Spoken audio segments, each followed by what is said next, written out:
Michael Clark, Ian Healy. The pitch played pretty well. A couple of the players said this morning it wasn't really getting through. It was a little bit like a tennis ball bounce, but good matting of grass. Well, and that's what'll be creating that, I reckon, because it is quite a thick mat. It's like a pile, which is going to wear down, given hot temperatures. It'll get more consistent, but every now and then it's hit a piece of pile and tennis ball. Yeah. And what do you think the key is, Clarkie? I think with a good even coverage, I think if the sun can come out, I think reverse swing is going to play a big part. So generally here, shiny side on my right, natural swing, this ball would go away from a right-handed batsman. But with reverse swing, it'll swing back into the right-hander. So I think the Australian bowlers will try and utilise that.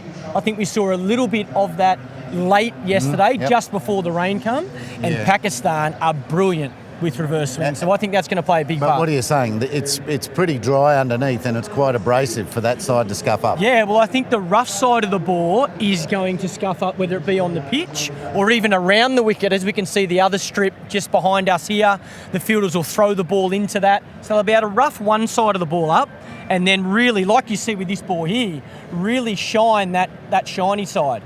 What will prevent this is rain, wet grass. Yeah. So both teams will be hoping conditions are nice and sunny and ready for a bit of reverse swing action. Heels, you've noticed a bit of a drier area around here? Yeah, and we've talked about, will this sun come out? It's not supposed to, so maybe nothing will happen. I thought the Australians' ball was quite dull yesterday, and even before it got wet, but then it did get wet. Yeah, I think the left-handers have got some beautiful footmarks created here for Nathan Lyon. Yasir Shah will like this too, and I think Pakistan are banking on a day 5 pitch that will be good to bowl on, either reverse swing or spin for Yasir Shah. Here's a bit of an example here, Slats.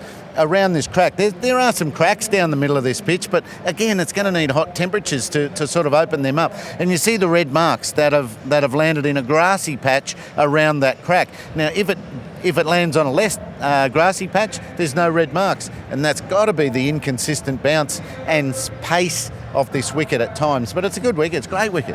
All right, well, as we've done right through the summer, let's have a look at pitch scan and see what was on offer yesterday. We'll give you today's to start with, and there'll be a little bit more of a browning off in terms of the scale down the bottom. You see it's in the back half, so it is fairly dry. Looks a good wicket, there's no doubt about it. So I think the pitch has played really well. It's probably not as quick as both teams expected, but I think in general, again, we didn't play a full day's play yesterday. So you can see there's a little bit of a difference there, but still the wicket is in fantastic condition for today's play. Yeah, that's right. And this game quite possibly might need it not to be in such good condition. It needs to really get some hot temperatures and to benefit the bowlers and make it tougher for batting. The other thing about that's where captaincy comes in as well. Steve Smith will have to utilise different things. This is where he might be able to use some part-time bowlers, set some different fields. If they feel like the wicket is really flat and they can't pick up a wicket, then you might see both captains make a few different changes and have field placements that you don't expect to try and get a breakthrough. Early wickets and get into them.